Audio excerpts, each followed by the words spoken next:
I have joining me today Colonel Douglas Macgregor to go over a range of issues. House Republicans came together and impeached Department of Homeland Security head Alejandro Mayorkas. This is the first cabinet member in a presidency impeached since 1876. How important is it to get Alejandro Mayorkas out? Or is this the perfect example of cutting off the head of Hydra and 7 more grow back and this problem just continues to exist? Well, given the split that you just described in the Senate in terms of its willingness to vote all of these subsidies for everyone and everything beyond the borders of the United States, you might as well come to terms with the reality that this is a cosmetic. Mayorkas isn't going anywhere. He's close friends with Chuck Schumer, and he's part of Chuck Schumer's cheerleading audience. So I don't see any evidence that anything is going to change at all. And we all know that Mayorkas is instrumental in keeping those borders open and encouraging millions of people to march north. He's seen the camps that exist on the ground in Darien, down in Panama. We have Chinese camps, we have African camps and Arab camps and so forth and so on. In other words, facilities built for people coming into Panama from around the world. We see buses that show up and move people around. We see them then to move all the way to the Mexican border. We know the kinds of horrific acts that are committed against women and children on the way up. Nobody pays attention to it. Then once they arrive, we hand them a check, we give them a cell phone, and then free tickets to wherever they want to go. And all of the airlines are told to fly these people wherever they want to go. The bus terminals are told to pick them up and take them, and then they arrive. And the idea is that if you can distribute enough of these people all over the country, you turn the so-called proverbial red states into blue states. Blue meaning, I guess, bloodless, no longer American, fundamentally foreign in the hands of people that do not support and are not loyal to the United States of America. That's what it boils down to. And they're winning. They're winning because no one is really stepping up and doing anything about it. Gosh. Okay. The biggest story in the news this past week has been Tucker Carlson and his stupidness or courage, depending on which side of the aisle you're reading from. He interviews Russian President Vladimir Putin. What were your thoughts on this interview? And was there anything that Putin said that stood out to you? Well, the first thing that springs to mind is that Tucker is a very courageous individual. He knows the risks associated with going to Russia and interviewing the Russian head of state right now. As far as Washington is concerned, we are at war with Russia. We have no declared war, but we're doing everything short of committing our air, ground, and naval forces to the fight. What we've done is commit lots of advisors and clandestine individuals to support and make equipment work and systems work for the Ukrainians, and at the same time, huge quantities of money. So he's in a difficult position because from the vantage point of this government, and most people in Washington, he's undermining the effort because he's gone to ask the foreign head of state for the truth. What is it? What are you in this for? What is this really about? Everything I heard from Putin, I consider to be true and accurate, with the exception of one area where I was disappointed but not surprised. The problem in Russia is that the Russian government has not come to terms with the Stalinist period in communism. Now, everyone knows that communism was a disaster. But what the Russian people really are not aware of, they don't have the details. I think many of them know, their instincts tell them this.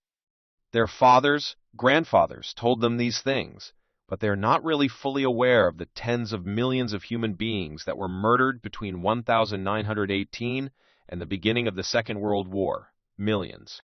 What people don't understand is that in 1939, when you had the Soviet-German pact between Ribbentrop, the German foreign minister, and Molotov, the Soviet foreign minister, this enabled Stalin and his armies to overrun Lithuania, Latvia, Estonia, and half of Finland, as well as nearly half of Poland. This resulted in the death either through deportation, execution, or simple exposure to the elements for millions of people that lived in those areas.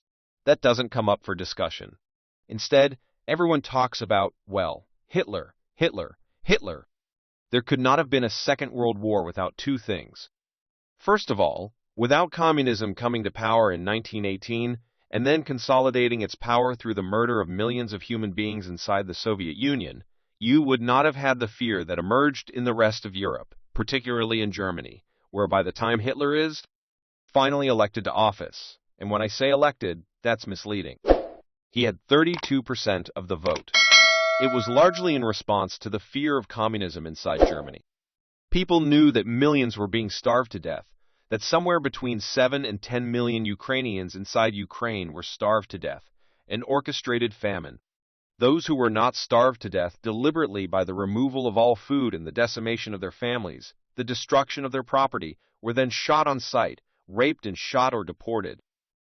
The difference between the concentration camp system that develops early in the 20s and lasts all the way into the early 1960s, and the concentration camp that springs up after we go into or after the Germans go into Eastern Europe after the invasion of the Soviet Union, is that the concentration camps in Russia are in areas where the weather is so severe, the temperatures are so low, the food is so bad, the treatment meted out to the prisoners was so horrific that within the first 30 days to 90 days to 6 months, almost everybody was dead. In other words, you didn't have to deliberately employ chemical means to eradicate the desired population. They died of exposure. And more people died between 1918 and 1941. We think maybe more than died during the Second World War, fighting against the Nazis. The other thing is that they talk about the Great Patriotic War, but 1.5 million so-called Soviet citizens volunteered for duty with the Wehrmacht. Hundreds of thousands of Russians, more than 250,000 Ukrainians, hundreds of thousands of Mongolian, Turkic, Romanian, Georgian people, Tartars, all of them saddled up as soon as they could with the Germans against communism. That's what people don't understand. There were 2 million Soviet prisoners of war sitting in camps that were ready to volunteer and go out and fight with the Germans against the Soviets, something that Hitler refused to do, which was a terrible mistake. In other words, people don't understand that communism was the real cause of this horrific war. Now, that doesn't absolve Hitler, but it changes the complexion of the discussion. I didn't expect Putin to mention all of it, but the notion that you could have had a war at all without Stalin is ludicrous nonsense. And even in more material terms, when the Germans finally attack the West, when they go into Scandinavia and they overrun the Low Countries, defeat the British and the French in France, all of the oil, all of the raw materials, the food, the gasoline, everything is from Russia, supplied by Stalin, because Stalin hoped that the Germans and the British and the French would end up in a World War I scenario in a stalemate, which would then offer him opportunities to attack from behind. It didn't work out that way, did it? But the problem is, the Russians need to know the truth. They closed down the NKVD archives so that the Russians do not know the full truth. They were finding it out until about 2001, 2002. People were becoming enraged when they found out that more than 15 Soviet soldiers died in the war. They were enraged when they found out that Stalin's NKVD executed 1 million Soviet soldiers who refused to fight the Germans. So this great patriotic war myth, if you will, is something they can't afford to destroy, at least in their minds.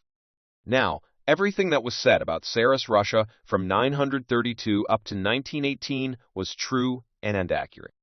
And however many mistakes the Tsars may have made, and however inhumane from time to time they may have been, compared with what followed them, they were wild-eyed humanitarians. My problem.